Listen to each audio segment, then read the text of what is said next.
Hizbullah'tan bir açıklama daha var. Hemen Evet. söyleyelim sizlere. Saldırı İsrail'in Lübnan'ın başkenti Beyrut'taki El Nüveyri ve El Basta mahallelerine ve diğer bölgelere yapılan saldırılara yanıttır.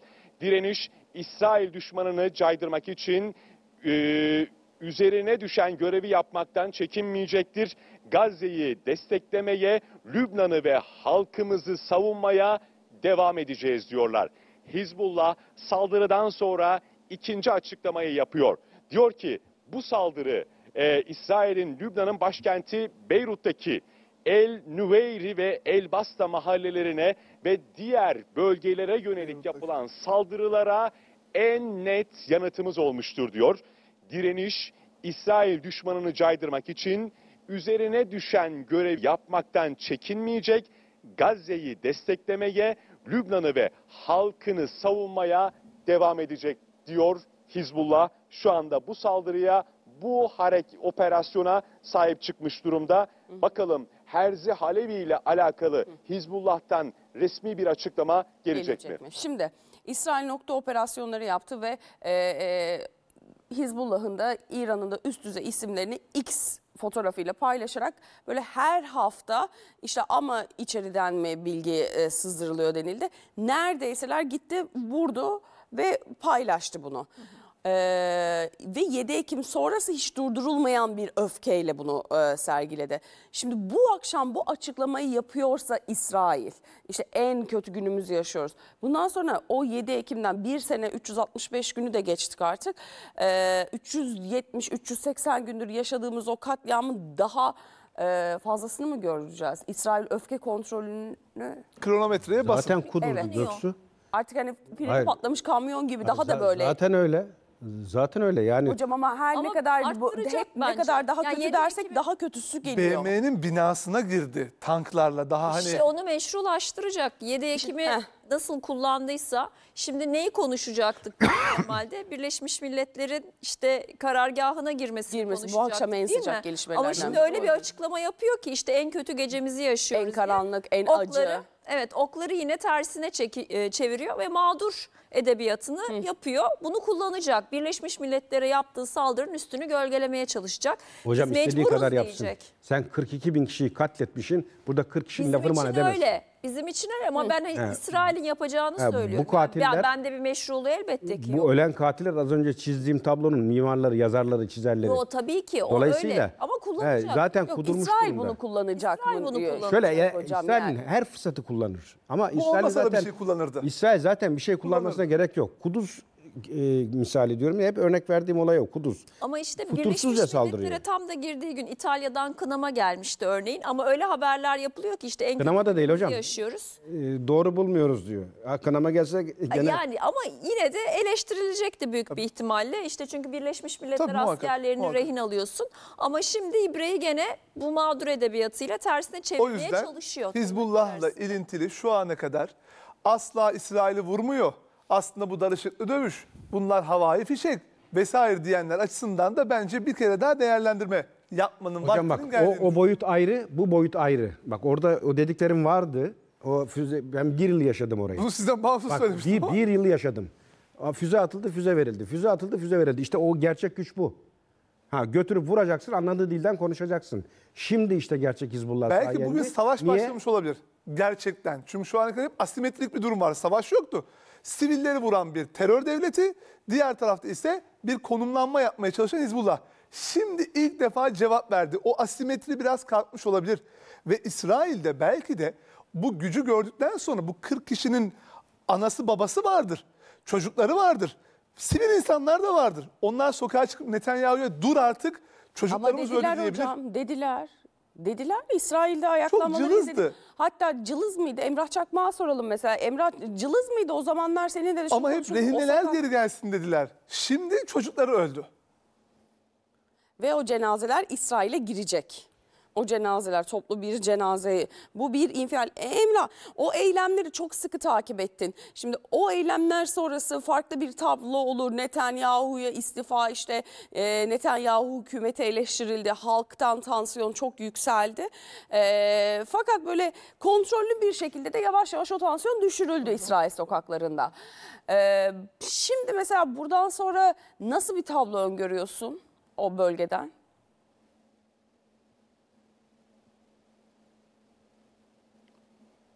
Yani Göksu, şöyle, biz de o eylemlerin devam edeceğini, kesilmeyeceğini gözlemlerimizde görmüştük ama bir şey oldu ve artık çok eskisi gibi güçlü değil. Mesela dün de gerçekleşti, burada Yom Kipur bayramı vardı, ona rağmen yapıldı.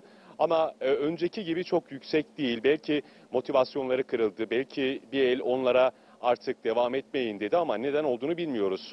Hala devam edenler var.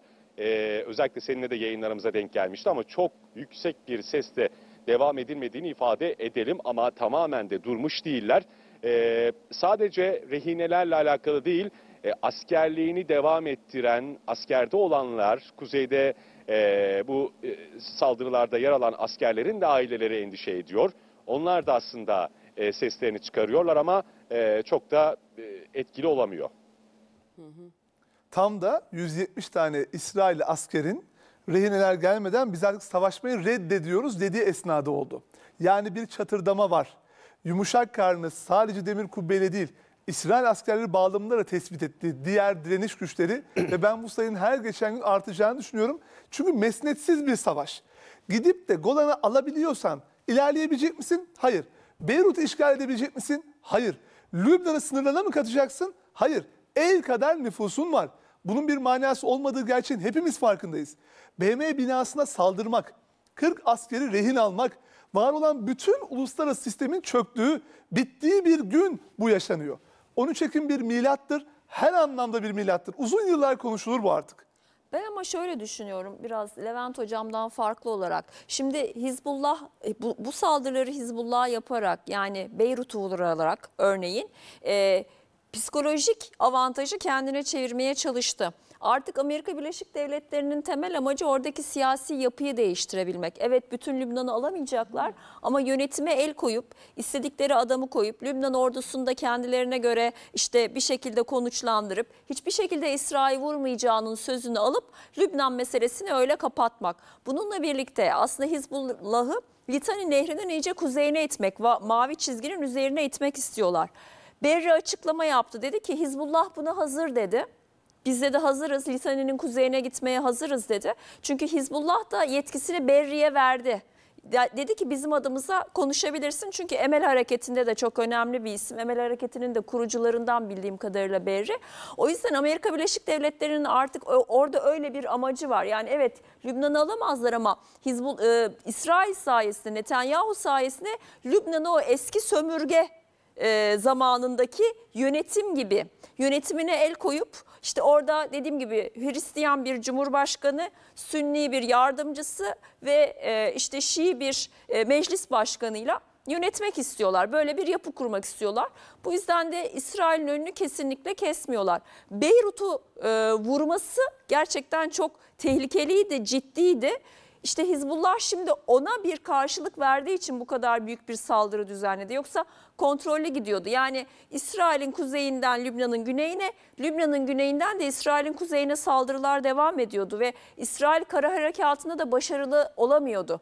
Orada kontrollü bir savaş vardı ama artık özellikle Beyrut'un vurulmasıyla savaş büyümüş oldu. Bence Hizbullah da bunu böyle algıladı ve karşılığında da Golani üstünü vurdu, askeri üstünü vurdu diye düşünüyorum ben. Bakalım İsrail'in bu feryat figan seslerine, işte tarihin en büyük saldırısı, şöyle olduk, böyle olduk, vah vah vah tüh tühüne ABD ne diyecek?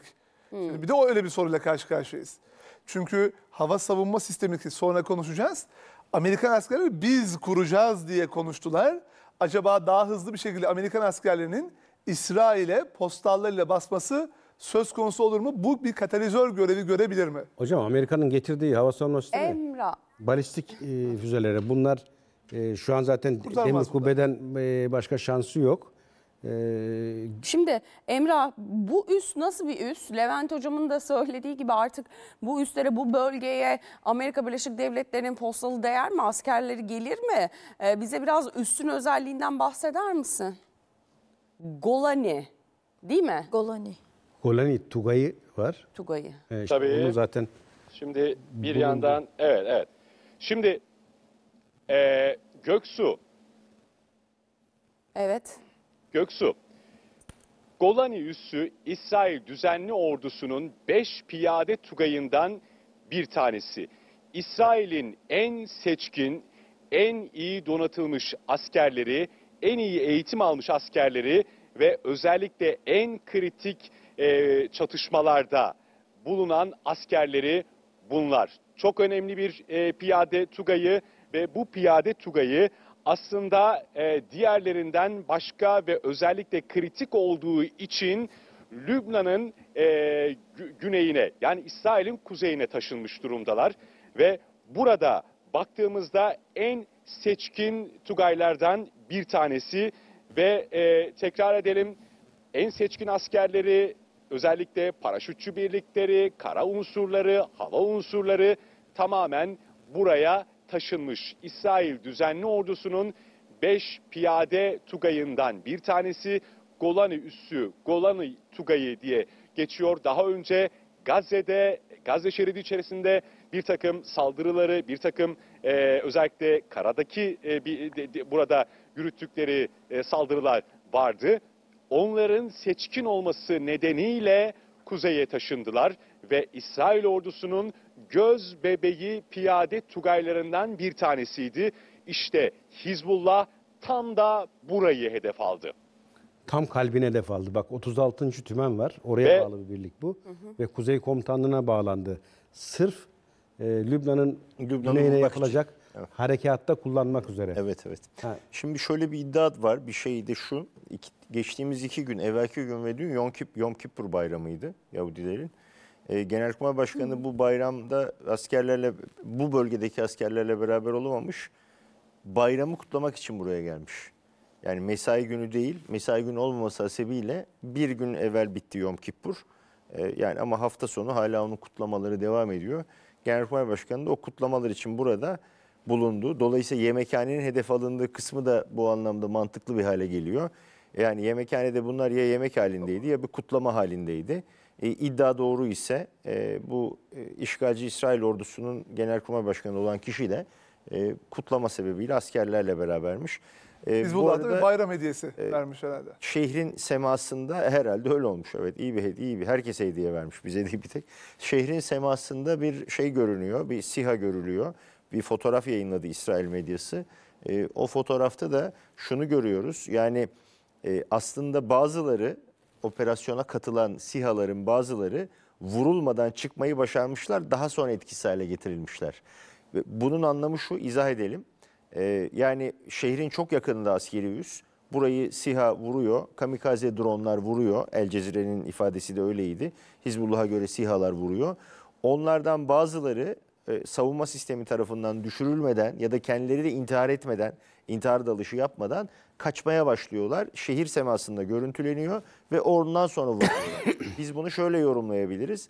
Hizbullah şehirdeki bir hedefi vurmak isteseydi, yani İsrail'in yaptığı gibi bir sivil hedefe yönelmek isteseydi bunu yapabilirdi kolaylıkla ama bunu yapmamış. Askerleri hedef almış. Coşkun Bey'in tespiti bu anlamda doğruluk kazanıyor. Demek ki orada çok özel bir hedef var. Tabii. Bir defa elimizde onların Lübnan saldırısında kullanacağını biliyoruz. Golan'ın savunmasında kullanıldığını zaten biliyoruz. İkincisi bir de bu Genelkurmay Başkanı iddiası var. Öyleyse bu gerçekten büyük bir şeye dönüşür. Yani sevinç dalgası yaratır bir defa İslam dünyasında, onu söyleyelim. Genelde ben şu anda izliyorum. Arap medyası, İran medyası, Türk medyası da benzer şekilde. Yani bugüne kadar bu adamların günahı boyunu aştığı için herkes yaklaşıyor. Halkın sosyal medyadaki tepkisi elbette falan da öyle. Seviniyor insanlar. Yani normalde savaşa, ölüme sevinmezsin ama o kadar çok cinayet işlediler ki bunlar. Artık insanların vicdanı kaldırmıyor bunu. Maalesef böyle bir şey çıkıyor yani. Keşke hiç bu işler başlamasaydı en baştan 1948'den buraya gelmeseydi. İsrail inşallah yavaş yavaş şunu anlar. Mesela Emrah'ın tespiti çok önemli. Ben de onu izliyorum. İsrail medyasını uzaktan takip edebildiğimiz kadar. Ya o savaşın ilk günlerindeki şahinliği, gücü yok. Bir şey kaybediyorlar, bir şey kırıldı. Ve ilginç bir şey var. Geçen hafta Amerikan medyasında bir analiz çıktı. Bir Amerikalı eski askeri uzman, Pentagon danışmanı. Diyor ki İsrail şu anda kendi kendini yok etme safhasına geldi diyor. Yani bir şey Amerikalı kaybediyor uzmanlar mu bunu gerçekten söylüyor. İsrail? Ben ne kaybediyor anlamış değilim yani. İşte Gazze'deki savunma katliamı sistemi da çalışmıyor. devam Savunma ediyor. Savunma sisteminin sistemi çalışmıyor çalışmadığı ama. bence tartışmalı ama Binlerce İsrail insanı öldürdü, kaybediyor 40 mu? tane askerini kaybetti. Yani 41 bin tane insanı katletti, orada soykırım yaptı. Bunun bir karşılığı olacak, 40 tane asker. Yani tabii hepsi can. Yani Geçen bunu gün- söylemek çok acı Çok ama acı. Geçen Ya gün bunlar işgalcidir. İşgal ettiğiniz yerde bize de Yunan gavuru geldi. Biz Yunan gavurunu gırtlakladık. Ya açık söyleyeyim. Çünkü onlar bizim çoluğumuzu çocuğumuzu kestiler. Namusumuza göz diktiler, canımıza göz diktiler. Biz de hak ettikleri cevabı verdik. Mustafa Kemal Paşa da hepsini İzmir'den süpürdü denize Tamam. attı gitti. Şunu konuş- İşgalcinin hak ettiği budur yani ona bir laf yok.